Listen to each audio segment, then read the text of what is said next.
മുസ്ലിം ന്യൂനപക്ഷ വോട്ടുകൾ സമാഹരിക്കാനായത് തദ്ദേശ സ്വയംഭരണ തെരഞ്ഞെടുപ്പിലെ ഇടതുമുന്നണിയുടെ മുന്നേറ്റത്തിന്റെ പ്രധാന ഘടകങ്ങളിലൊന്നായി മാറി.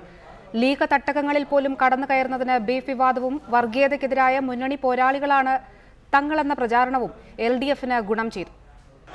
വോട്ടെടുപ്പ് കഴിഞ്ഞപ്പോഴേ മലബാറിലെ ചില CPM നേതാക്കൾ പരസ്യമായി തന്നെ പറഞ്ഞു, മുസ്ലിം ന്യൂനപക്ഷ സമുദായം ഇത്തവണ തങ്ങൾക്കാണ് വോട്ട് ചെയ്തത്.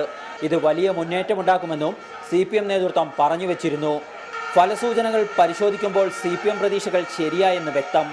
ബീഫ് വിവാദത്തിലും സംഘപരിവാറിനെ പ്രതിരോധിക്കുന്നതിലും CPM എടുത്ത നിലപാടിനെ മുസ്ലിം സമുദായം ഒരു പരിധിവരെ അംഗീകരിച്ചു. ഇതിലൂടെ BJPയിലേക്ക് UDFൽ നിന്നടക്കം വോട്ട് ചോർന്നപ്പോഴും തങ്ങളുടെ വോട്ട് ശതമാനത്തിൽ കുറവ് വരാതെ നോക്കാൻ ഇടതുമുന്നണിക്കായി.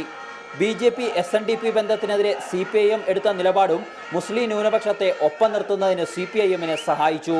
ഇടക്കാലത്ത് ഇടഞ്ഞു നിന്ന AP വിഭാഗം സമസ്തയുടെ വിശ്വാസം ആർജിക്കാൻ കഴിഞ്ഞതും ഇടതുപക്ഷത്തിന് അനുകൂലമായി ഒരു വിഭാഗം EK സമസ്ത നേതാക്കൾ നിലപാടെടുത്തതും ഗുണകരമായി. ഒപ്പം INLന് പുറമെ വെൽഫെയർ പാർട്ടി അടക്കമുള്ളവരുമായും പലയിടത്തും പ്രാദേശിക സഖ്യങ്ങൾ ഉണ്ടാക്കിയ നീക്കങ്ങളും ഗുണം ചെയ്തു. മുമ്പ് സദ്ദാം ഹുസൈനെ പിന്തുണച്ചപ്പോൾ കിട്ടിയതുപോലുള്ള അപ്രതീക്ഷിത പിന്തുണ ന്യൂനപക്ഷ സമുദായത്തിൽ നിന്നും ബീഫ് വിവാദത്തിലൂടെ CPIMന് ആർജിക്കാൻ കഴിഞ്ഞുവെന്നതാണ് വസ്തുത. റിപ്പോർട്ടർ, കോഴിക്കോട്.